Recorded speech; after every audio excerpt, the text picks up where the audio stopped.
Hey, welcome along to another episode of Behind the Bar podcast, brought to you by the coaches and clients of RT Fitness Durham, Sunderland, and of course the Barbell Club, where we take you from complete beginner to photo shoot ready. If you don't get the chance to work with us in-house at either our Sunderland units or Durham units on our 90-day transformation program or our Barbell program, and in concert, which is opening Monday, September the 11th.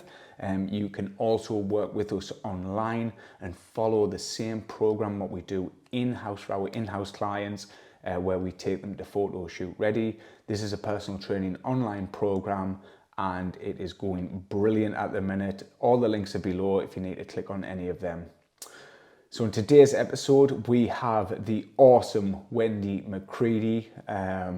She is an IFBB pro, the longest reigning British, I hope I get this right, Wendy, IFBB. What an incredible journey. Just old school bodybuilding, has seen it all throughout the years what she's done this. I mean, a little story in there is where she's had to where it was only a men-only gym and she had to get through a leg workout as like an initiation to be able to be allowed in the gym. A very inspiring woman, and I mean, I'm still smiling about it now. Yeah, it's just all-round incredible story of her life and also the people she now helps now, like top coaching people all around the world, get incredible shape, get stage ready, and yeah, just watch it, enjoy.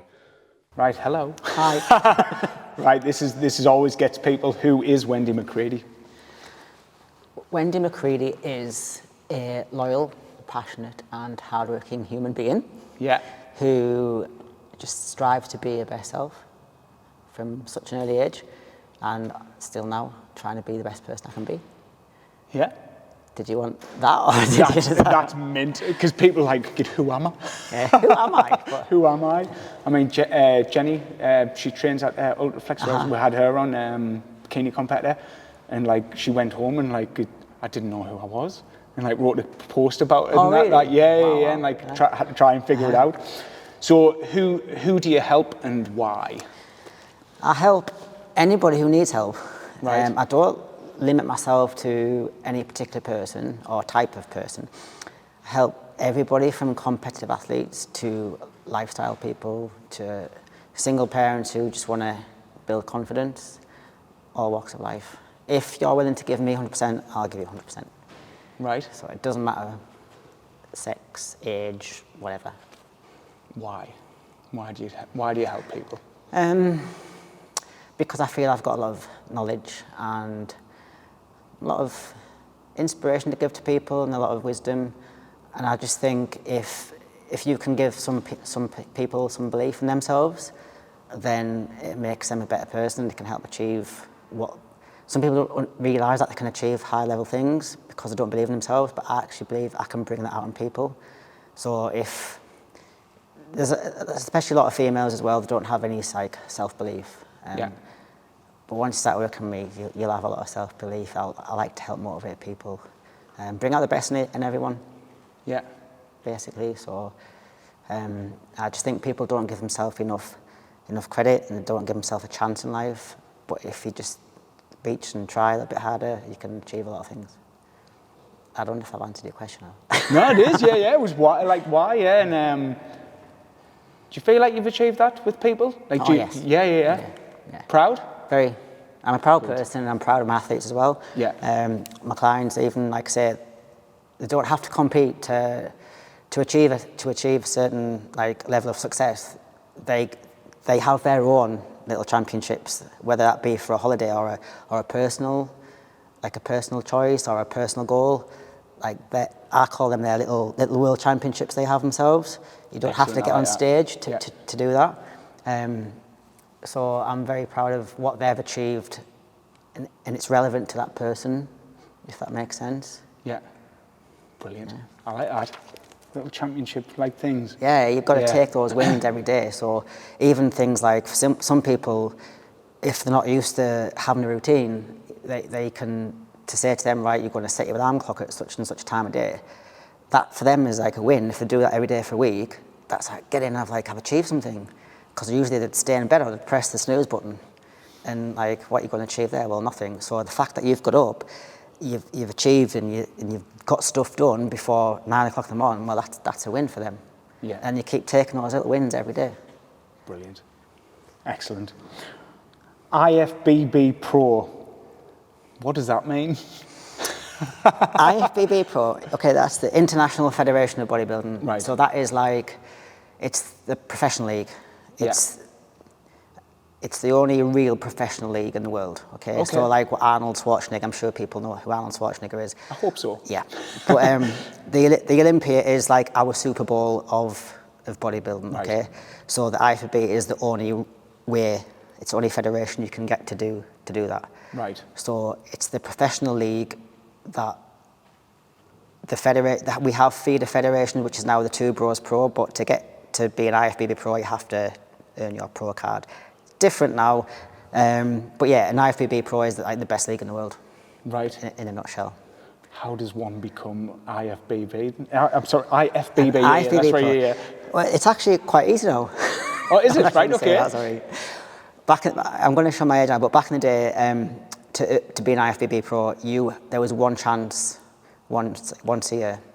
Okay, so you had to win your qualifier, which was held at different venues, different times throughout the year.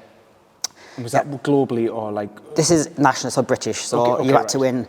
So, for example, you'd go to Manchester, you'd win the qualifier, which would qualify you for the British Championships. Right. There was one British Championships once a year in Nottingham. You had to then win your class, then win the overall, then write to explain how you were going to represent Great Britain or UK, and ask if you could be, you are good enough standard to be an IFBB Pro. Wow.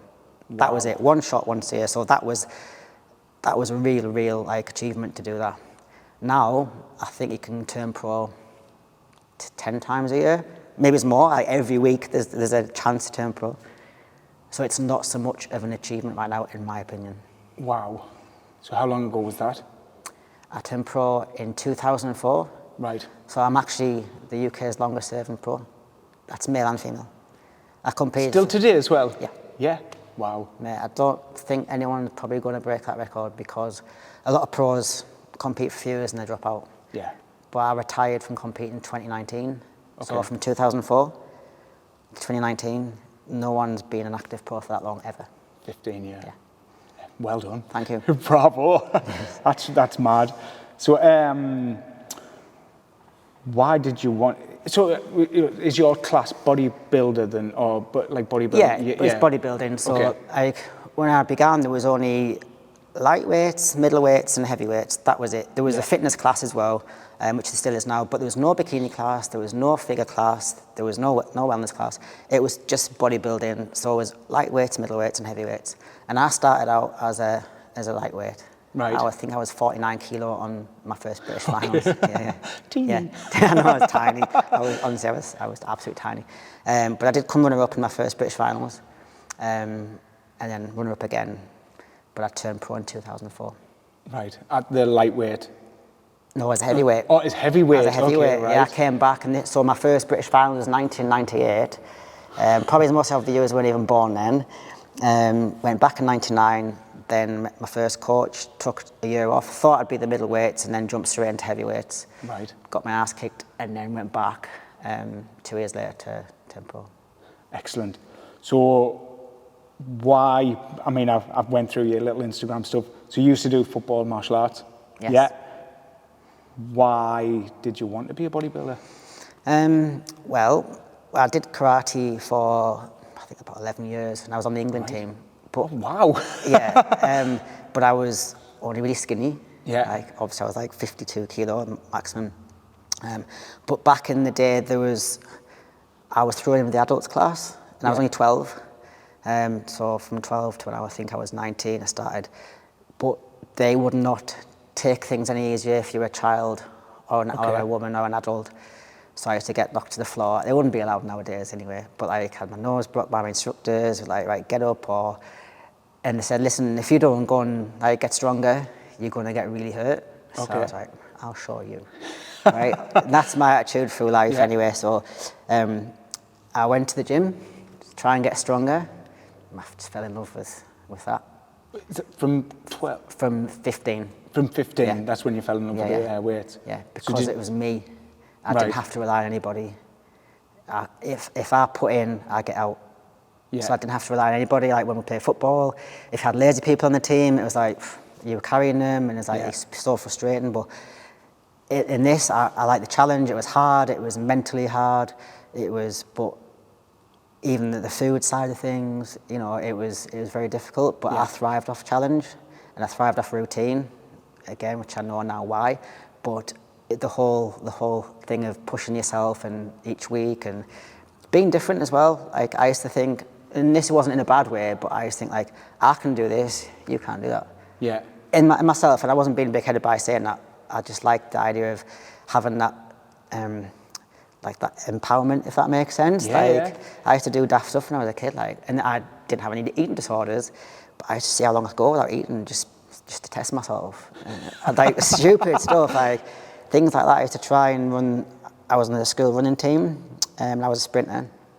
I was nowhere a cross-country runner at all. Yeah. I'd ask them run everything, okay?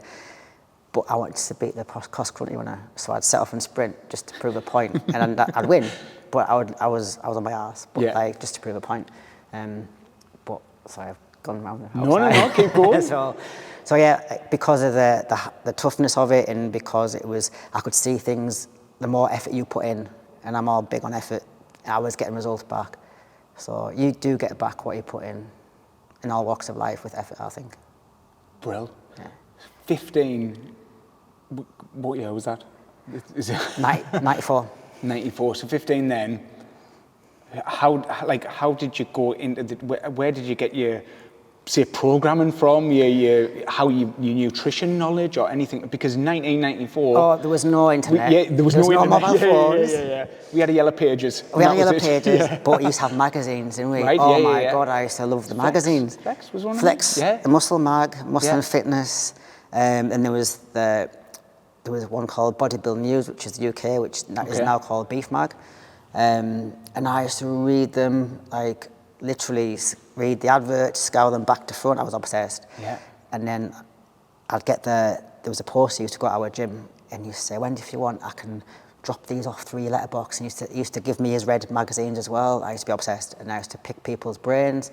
And then I saw an advert in one of the Muscle News magazines for a coach. Right, okay. And that was, like, obviously there's still no phones or anything, and that was just like, he used to put adverts in the back of the things. Yeah. So I just plucked up the courage. But that was not till I was 19, but up until that point, it was just learn as I go, ask the bodybuilders there. I think you have to get on the nerves. Excuse me, what are you doing? Like, I was very curious, but I was wanting to learn. I wasn't a pain in the arse. Well, they probably thought I was at the time, but then they knew I wanted to learn. Yeah. So they would take me under the wing and show me, or they'd come and help me, spot me and stuff. And that's how I learned. I like that about the thing is, I love that about the gyms, because if someone asked me in the gym, like, oh, what are you doing there? I'd love to tell them. Yes. Yeah, I was so keen. I'd go straight after college. Me and my best friend, we'd be in there for like 3.5, 4 hours. And we'd be like, right, we've seen this guy do that. Let's do that. And then they'd pull us over and say, come here, you two. And then show us the right way to do it. Yeah. But they could see we were trying, and we were back every day. And then, it just went from there. Then I found a proper bodybuilding gym and got tucked under someone's wing there as well. Amazing. I'd like a bit, probably from a female side as well, in 94 doing it. Yeah, well, that's another thing. So where we now on 96, so I used to train in the Dolphin Centre, Leisure Centre. Right, which is in Darlington. Yeah. That was 96, 97. And then I found out there was another gym across the town, which was a men's only gym. And I was like, And I went down, I remember going down one Saturday afternoon, and I could hear all the clinking and the sounds and the men shouting, and I was like, there's the door, like the fire door, then I was like, there, I'll go in. I was like, yeah, I will.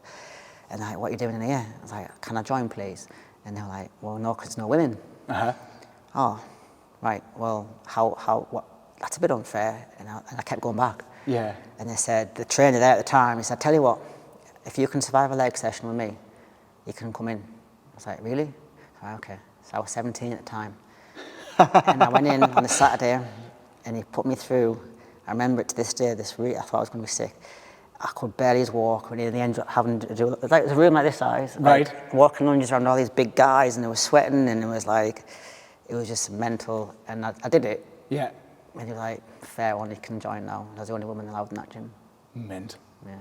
I'm sure I seen you make him do some walking lunges the other week as well in a So video. even to this day, Luke will tell you, I love a walking lunge. Yeah. It's like, Excellent. Yeah, but no, I wasn't supposed to do that, and I thought, you know what, just let me, I'll show you. Prove them wrong again. So, and because that was taking up so much of my time, the karate was getting a bit pushed back, and because I'm all or nothing, I couldn't give everything to both things. And my dad was saying, well, you're going to karate 5 nights a week, and you're going training, and what, you're going to have to make your mind up. And I was like, right, I know what I'm doing. Against their wishes, probably, but that was my passion. I knew it was, and from that day, I thought, I want to do this. I'm gonna be a champion at this. That's what I knew from the on. Yeah, from the girl who would go for hours without eating just to prove a point. Yeah, just to prove a point. Yeah. I was born with dislocated hips, so okay. I was never meant to do anything. Right. I was in splints when I was like a baby. Oh wow. Okay. So hence why I have back problems now. But that didn't stop me, and I could. It probably over time just give me even more resistance. More drive. More drive. Yeah. I'm blown away. So God, yeah, I'm blown away. But so how long did it take you to get from in your head to get to peak physical condition throughout your entire career type thing? That took a long time. Yeah. Because I know some people, I'll never be big. When even they're looking in the mirror, I'll never be big enough, I'll never be lean enough. Have you ever gotten to that point of where, yeah, I am, and how long did it take? Listen, I think if you ask any bodybuilder, him as well, we're never big enough and we're never lean enough, right? But it's only when you probably take a step back that you think, oh, actually, I was quite lean, wasn't I? But it took a while for me to actually nail my condition properly. I was trying to play the size game at first, especially when I turned pro, because I thought it was size. Now I'm pro, I have to get bigger, blah, blah, blah. And my frame's actually quite small, naturally. And I remember when Kay first told me, I think, I was really offended. She said, but you are quite small, aren't you? I was like, what do you mean? She said, well, if you take all your muscle off you, she said, your skeleton, and she said, look at your parents, she said, you're actually quite petite. I guess. But what she meant by that was, I'll show you. But I used to try and play some of the girls I used to compete with, so if you took their muscles off them, their skeleton would be actually quite big. Yes. Right? Yeah. But I used to try and keep up with them size-wise, and put some size on, but I would lose out on condition because I was chasing size. But that wasn't really well, it wasn't my thing, so I had to focus on what I was best at, or would have been best at, and that was my condition. So, and then obviously when you're more conditioned, you look bigger anyway. Yeah. Okay? So it did take me quite a few years to actually nail that, especially for females, it's quite hard, but I got it in the end, and it's just very difficult to get to that lean, shredded condition, and I have been there a lot of times now, but it did take a long time to actually, for your body to mature as well. Yeah. Because obviously muscle maturity plays a part in how your muscles look. Fresh young muscle isn't going to look the same as a 30-year-old's muscle because it hasn't got that muscle density in all the years of training.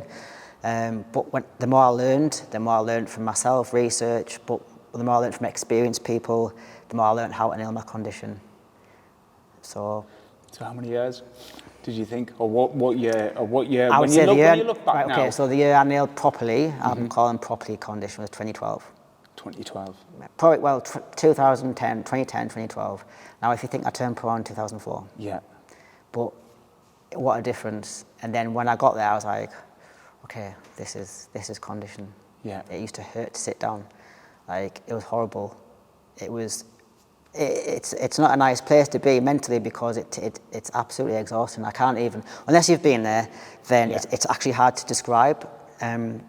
It's not a healthy place to be, but then competitive bodybuilding isn't healthy. Yeah. Okay, bodybuilding is, because it's like a lifestyle thing, but competitive bodybuilding is totally different. You have to feel your worst to look your best. I mean, which other sport does that? None. None. I think the nearest sport probably is anywhere near that is probably boxing, because obviously they have to make weight. Yes, but still perform. Yeah. Yeah, but not to the level that we do, and we carry our sport with us 24/7. We can't just finish training and shut the door and that's it. Yeah. This is us. This is our sport. So to have that and have to live your life and be a wife, daughter, husband, whatever, and then go to your job, and then go and train 3 times a day, and then smile. Yeah. It is difficult, but I always say to people, but you've got a choice. You don't have to do it. People who do compete moan and say, well, why are people like bothering me? And they should all like make sure that I'm all right and don't rub sweets in my faces. And you've got a choice. Yeah. We chose to do this. So to get into really good lean condition, you have to make sacrifices. You have to be prepared to work. You have to be prepared to be tired. You have to be prepared to give a lot of things up. And I did that for 30 years of my life. Wow. Because I want to be the best.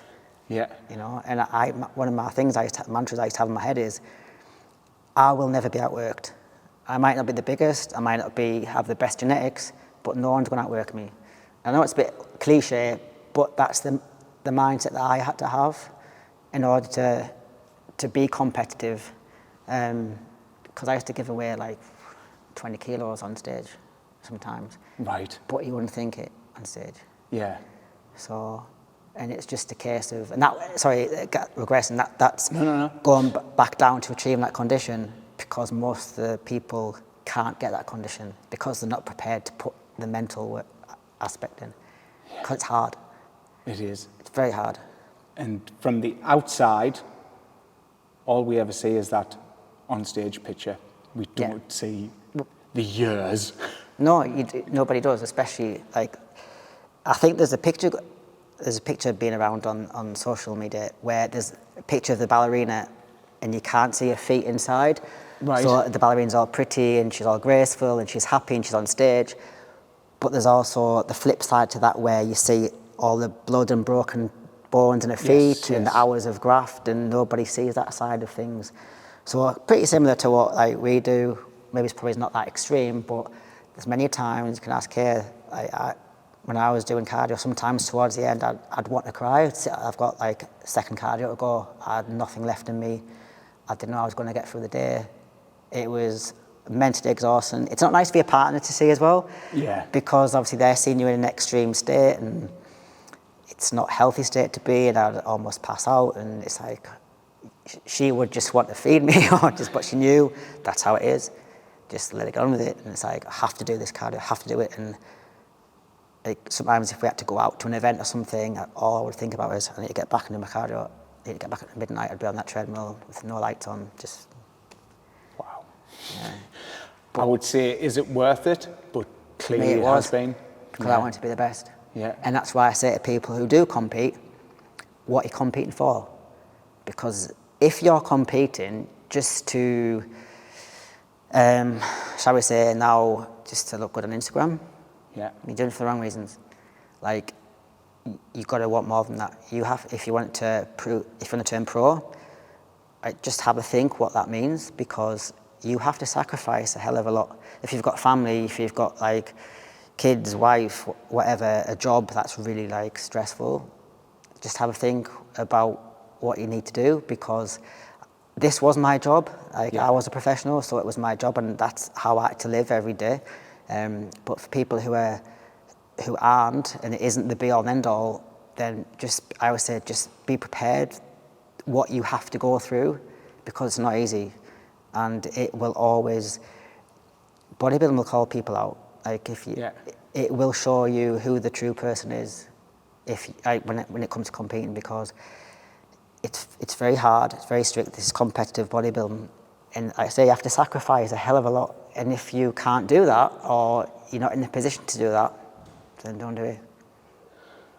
I think I've put a lot of people off competing. No, not at all. But I loved it though. Yeah, well, exactly, and this is probably why there's only X amount of champs. I mean, like you can go from let's say the huge extreme of like the Mr. Olympia, there's only ever been X amount in ever since it started. And that's the cream of the crop. Like the people who stuck it out, the number ones, they've all got that mindset. They live that life. Yeah.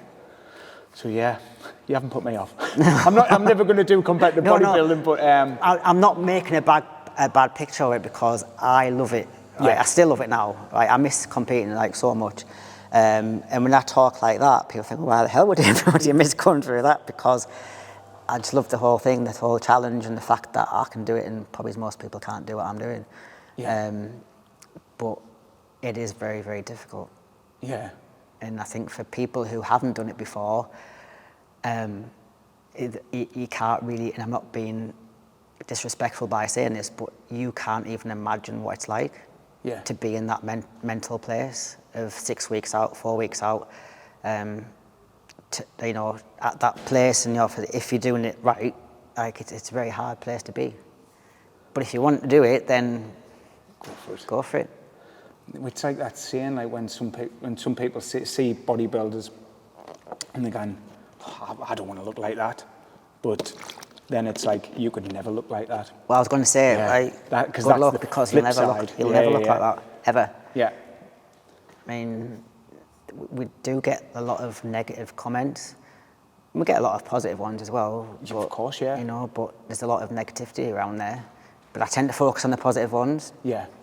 And I used to get more when I was bigger and I was like off-season things. I used to get more comments then, good and bad. But to me, they're just words. Never stopped me. It never stopped me. The dedication and hard work you put in, it should be fucking like it's amazing. It blows my mind. I mean, like I am proud of him. I'm very proud of him. I get onto his face. I get onto his face all the time. But no, we understand like what because obviously we work with Luke. Yes. But what we see him have to go through, it's pure dedication. I mean, like last year when 4 a.m. getting his steps in before coming into here, then coaching, and then coming in with his just whatever he had left. Dust, as some of them call it. But yeah, it is like I've got full appreciation for it, and yeah. So where am I at here? But it's like now I'm on the other side. So obviously I'm on the coaching side, but like they think I'm evil sometimes when they see the diet. They don't, but like I know what it's like. I've been there, so I've experienced those like horrible tide days and stuff like that. I'm not just doing it to be horrible.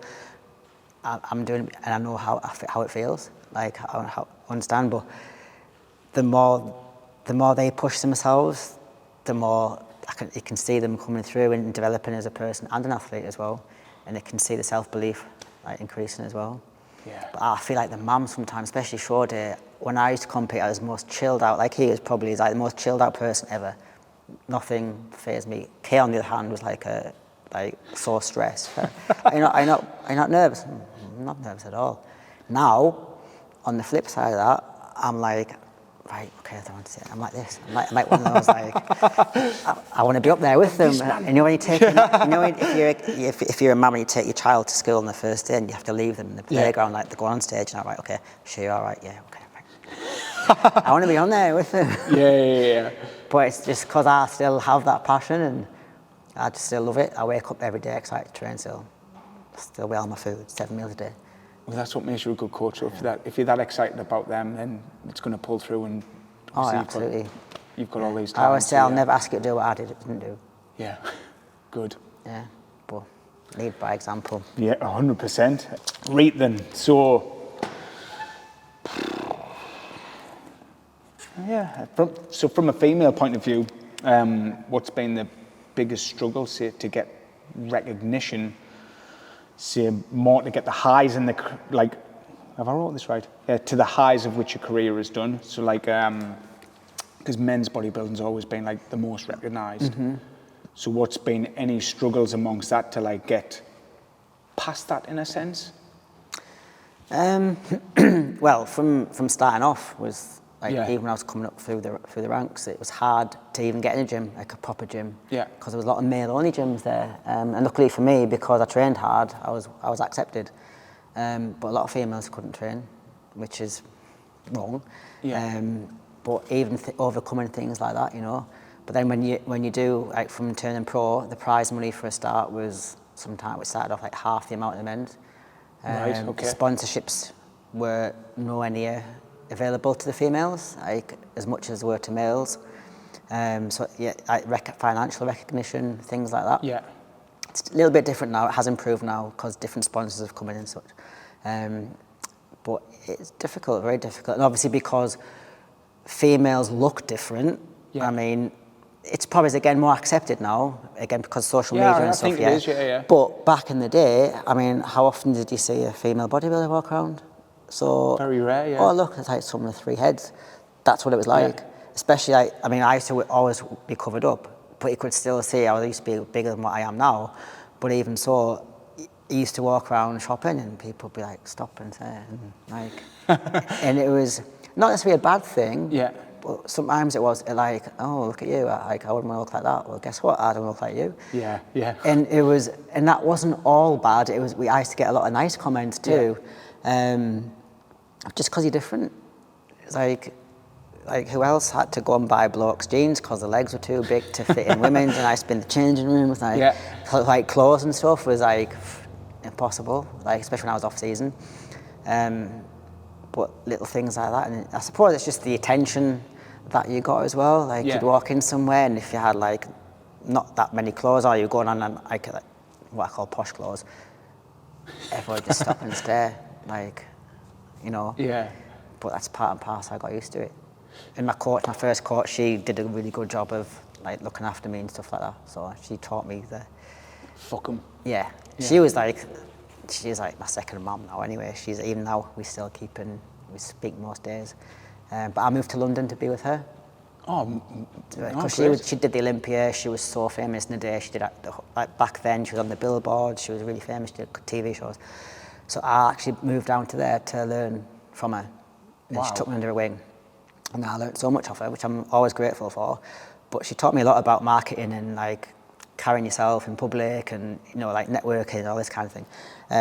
She told me, don't do this, don't do that. Like, and she just took me everywhere. Like, she took me everywhere. I spent flipping heck. Like, it was like whirlwind. But I'm very grateful for that. And even things like how you present yourself and how people perceive you. But then when they get to talk to you, they're like, oh, I didn't think you were going to be like that. What did you think I was going to be like? Because you've got muscles. Yeah. Well, that doesn't mean I'm really aggressive because I've got muscles. Oh, okay. But she used to help me like, when I was younger, like get over stuff like that and teach me good things. But so do you think now, Instagram, for example, positive?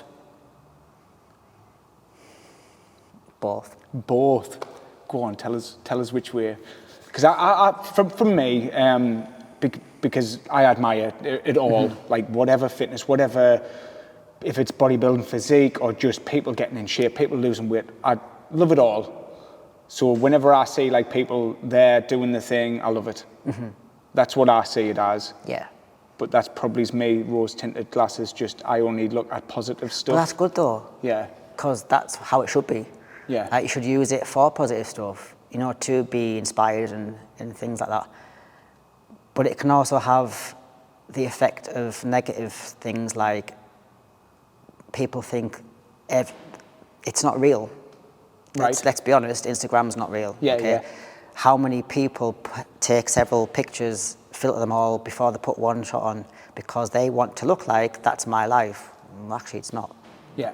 But let's tell people it is. Well, why? Because everyone's so concerned about what other people think of them.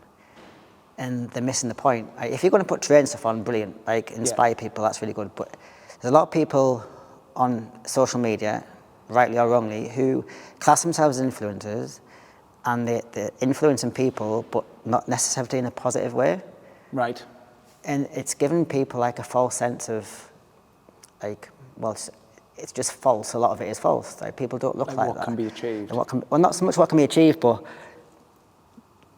I think it's like the image people give, that's how you're meant to look. Like, Right. Especially probably more so females than men, but it's probably it's out there for men too. But females have to look like this, have makeup, they have to have big hair, they have to have big lips, they have to have big boobs. Like, who says? Well, because it's social media, so that's kind of rammed into women, like that's how you're meant to look, and if you don't look like that, then you're not in. Right. And that's the look that's portrayed. And but you can also use it as a positive way of marketing your business, Yeah. like getting inspired by people who train, which is what I like to use it for, Yeah. and just promoting good things. But I just think there's a lot of people there who, it's just false. Yeah. They should be real. If there was more real people, and don't get me wrong, there's some brilliant people on there who are real and who are really inspiring to watch, but there's also a lot of people who are fake. And it gives the wrong impression, and it gets young people into bad things. Especially how they get anxiety and stress just because they don't look how they meant to look. I think if that makes sense. Yeah. But I think from your Kay, what she said about is it the unfollow Friday, unfriend Friday type thing? Yeah. So it's like for me, because I'll only follow the people who I actually want to follow. So I don't see all this the bullshit. Well, you have a choice who you. That's yeah. And that's the thing, you see all these people scrolling.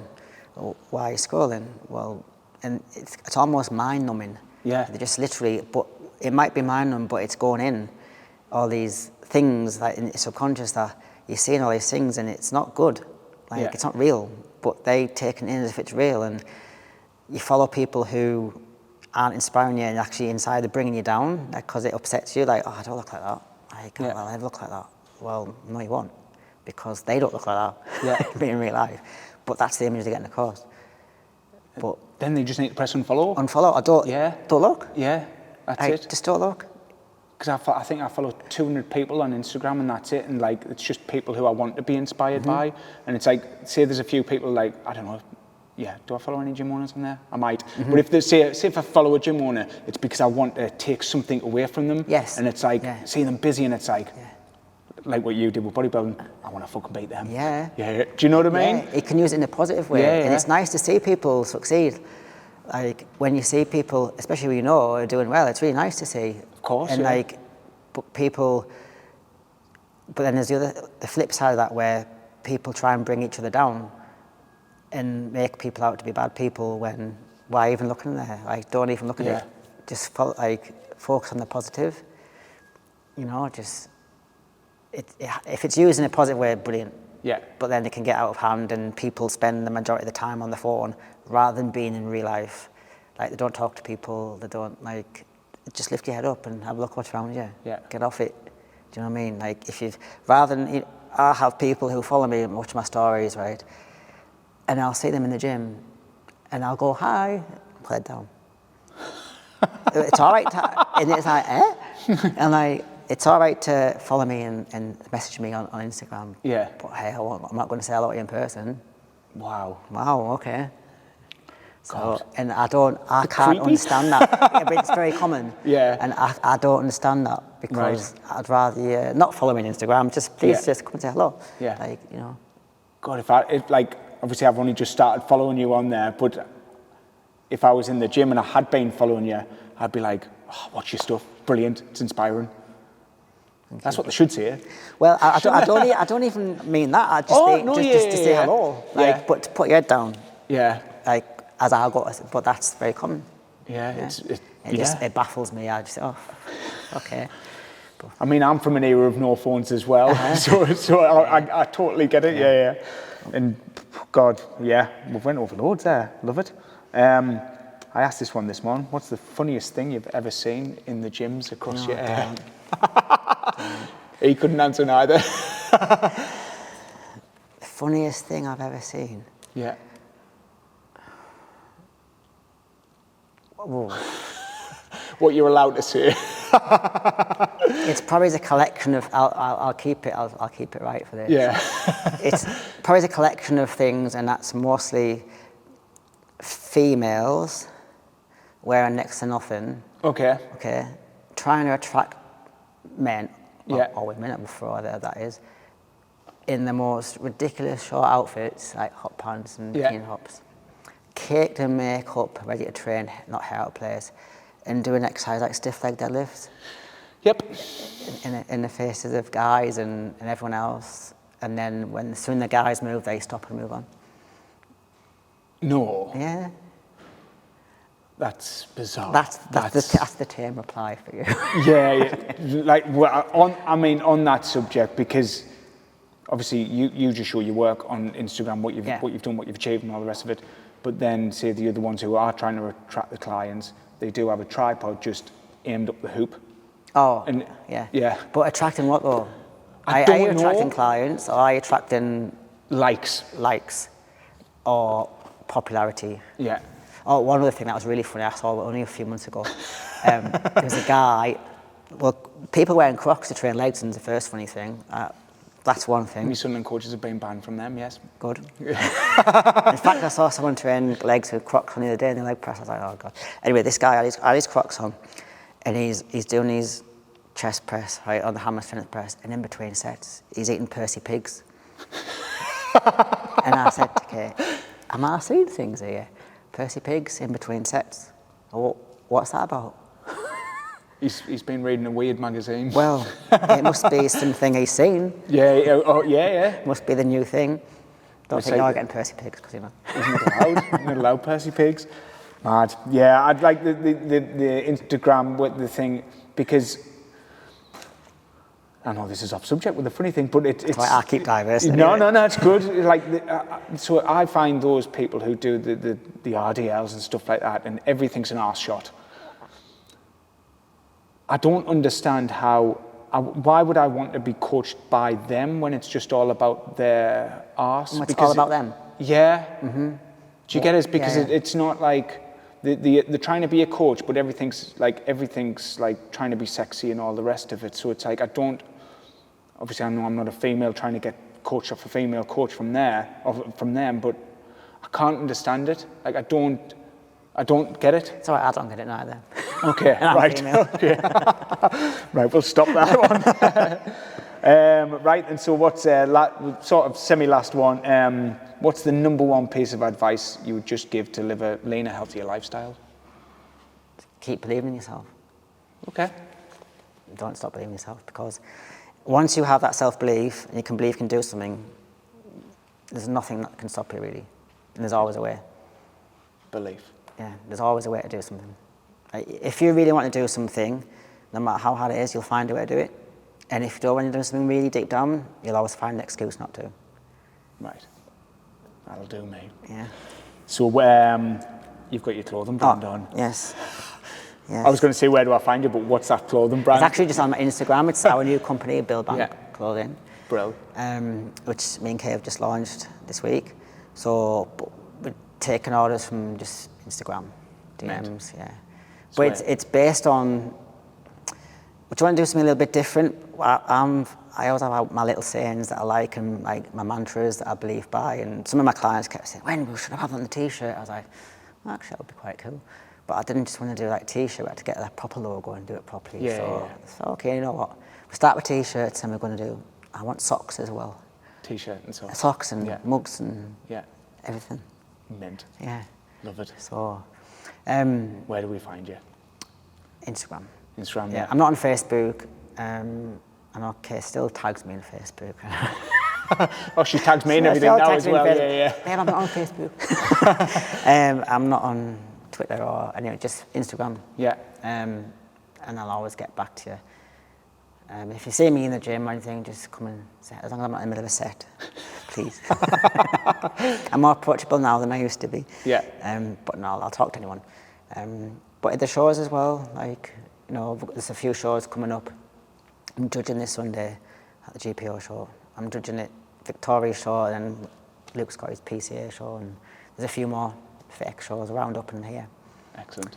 So, but I mean, me and Kay are working together as well with obviously the mindset body thing, because I learned a lot of that the hard way as well, with the physique and the mentality as well. Yeah. I'm the type of person who pushes things down. I used to be really, really good at detaching. I'm good at detaching myself from various things and emotions, and you know, things that come across, which my focus was prep. That's it. Stick down, sit as a whole. Everything else had to revolve around that. But obviously, life happens and throws things at you. But I used to like push them to one side, not deal with them, and it did catch up and bite me in the bum. And at 1 year, I've done the World Championships, and I looked absolutely dreadful. I'd dieted, I'd prepped, I'd done everything, probably too much, but because I wasn't dealing with my stress, I looked crap, basically. Right. But I'd signed the contract, which you have to do when you're a pro, had to make the trip to Arizona, went on stage, didn't want to be there, but had to look like I wanted to be there. And I thought, why isn't this? And it all boils down to not managing stress levels. Okay. So I learned a lot through K to deal with that, like deal with my emotions and mindset and stuff. And then, sure enough, the year after, different person. Brilliant. Didn't do anything different apart from work on my mindset. So your mentality, for what I'm trying to say is, your mentality is a massive part of this, of what I do, of bodybuilding. It leads into other aspects of your life.